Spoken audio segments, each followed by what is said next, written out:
नाश्त्यासाठी इडली बनवायची झाली की अगदी मोठी प्रोसेस असते। म्हणजे डाळ तांदूळ भिजवा, ते दळा, नंतर ते पीठ आंबवण्यासाठी ठेवून द्या। आता तुम्हाला जर हा सगळा खटाटोप करायचा नसेल, पटकन इडली खाण्यासाठी बनवायची असेल, तर आज मी तुमच्यासाठी अजिबात डाळ किंवा तांदूळ न भिजवता अगदी झटपट रोजच्या वापरातल्या तांदूळाच्या पिठापासून एकदम जाळीदार मऊ लुसलुशीत इडली कशी बनवायची त्याची रेसिपी घेऊन आलेली आहे। सोबतच चटणी सुद्धा बघायला मिळणार आहे बरं का। आणि या पिठापासून फक्त इडलीच नाही तर डोसा झालं, उत्तपम झालं, आप्पे झाले तुम्ही तयार करू शकता। ते कसं करायचं ते पुढे व्हिडिओमध्ये मी तुमच्यासोबत शेअर केलेलं आहे, म्हणून रेसिपी अगदी शेवटपर्यंत नक्की पहा। सगळ्यांना एक निवेदन आहे, तुम्हाला जर माझ्या रेसिपीज बघायला आवडत असतील तर कुकिंग तिकीट मराठी चॅनेलला सबस्क्राइब करा आणि बाजूची बेल घंटा नक्की क्लिक करा। चला तर मग वेळ न घालवता रेसिपीला सुरुवात करूया। तर आजची ही तांदूळाच्या पिठाची इन्स्टंट इडली बनवण्यासाठी जे पीठ तयार करायचे ते आज आपण या मिक्सरच्या भांड्यामध्ये तयार करणार आहोत। म्हणजे वेगळं तुम्हाला ढवळत वगैरे बसण्याची गरज लागत नाही, अगदी 5 मिनिटात तुमचं हे पीठ तयार होतं। दुसरी गोष्ट म्हणजे कुठल्याही घरातल्या एखाद्या वाटी किंवा पेल्याच्या मेजरिंग कपच्या प्रमाणाने घेतलेली सगळी जिन्नस तुम्हाला मोजून घेणं अगदीच गरजेचं आहे। तर घरातली ही भाजीची वाटी आपल्या प्रत्येकाच्याच घरी असते, तर या वाटीने बरोबर 1.5 वाटी आपण इथे तांदूळाचं पीठ घेतलेलं आहे। रोज आपण जी भाकरीसाठी पीठ दळतो किंवा रेडीमेड तुम्ही वापरू शकता, कोणतंही तांदूळाचं पीठ तुम्ही इथे वापरलं तरी सुद्धा चालू शकेल। तर या वाटीने बरोबर 1.5 कप आणि वजनीसर म्हणाल तर साधारणतः 200 ग्राम प्रमाणात तांदूळाचं पीठ घेतलेलं आहे।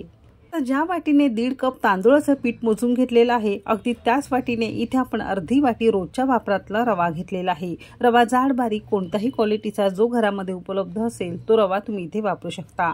रव्यामुळे मस्त जाळीदार इडली तुमची तयार होते। सेम वाटीने पाऊण वाटी आणि वजनीसर म्हणाल तर साधारणतः 150 ग्राम प्रमाणात आपण इथे थोडंसं आंबट दही घेतलेलं आहे। दही थोडंसं आंबट असावं, म्हणजे इडली खाताना थोडीशी आंबट लागली की अगदी छान लागते।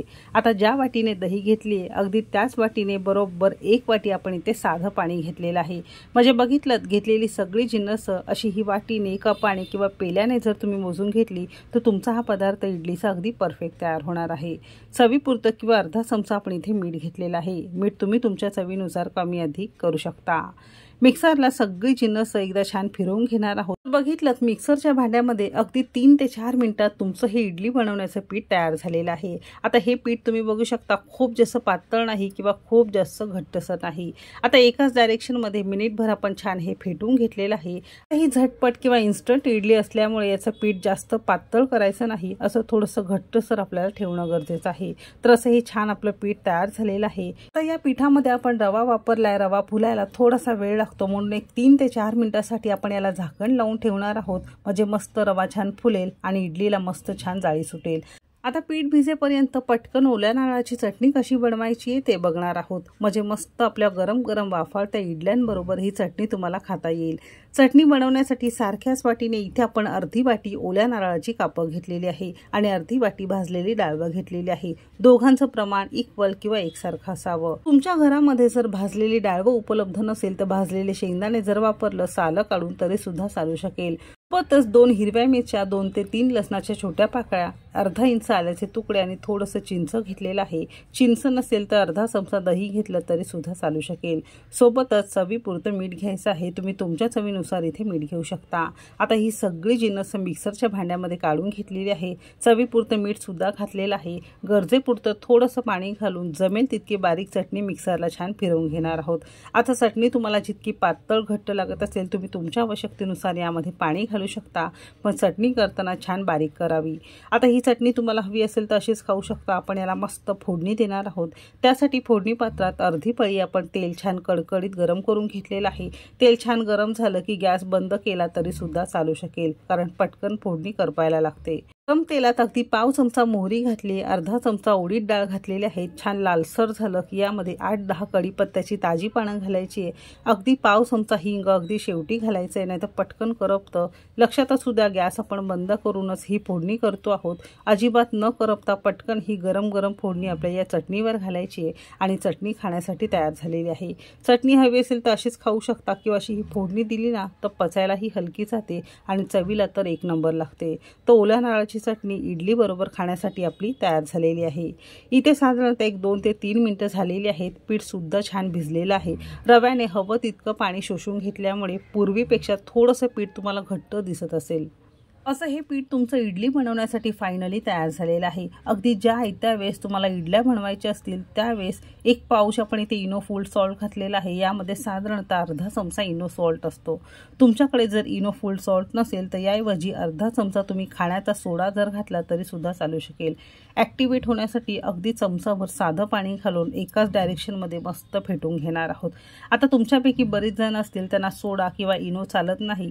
सेम पीठ तयार करायचं आणि उष्ण ठिकाणी 5-6 तास किंवा रात्रभर तुम्हाला ठेवायचं आहे। ओव्हन मिनिटभरासाठी तुम्हाला गरम करून घ्यायचं आणि त्यामध्ये ठेवलं तरी पीठ मस्त छान फुलून येतं। आणि इन्स्टंट बनवायचं असेल तर सोडा किंवा इनो तुम्ही घालू शकता, तुमची चॉईस आहे। असं हे पीठ आपण छान फेटून घेतले, मस्त हलकं आणि छान जाळीदार झालेलं आहे। आता ज्या इडलीच्या भांड्यात तुम्हाला इडल्या वाफवून घ्यायचं आहे त्याला सुरुवातीला थोडंसं तेल, तूप किंवा बटर लावून घ्या, म्हणजे इडली काढताना अगदी सोयीस्कर जातं। हाताने लावू शकता किंवा असं हे ब्रशनी लावलं तरी सुद्धा चालू शकेल। याला आपल्याला आवश्यकतेनुसार पीठ घालायचं आहे आणि पीठ घालताना शक्यतो थोडं कमीच घाला, कारण इडल्यानंतर फुलल्यानंतर अगदी वरपर्यंत येतात, म्हणून थोडंच आपण भरून घेतलेलं आहे। असं सेम पद्धतीने उरलेल्या सगळ्या या भांड्यांमध्ये आपण हे पीठ घातलेलं आहे आणि इतक्या पिठाचे साधारणतः 12 ते 13 मध्यम आकाराच्या इडल्या आपल्या तयार होतात।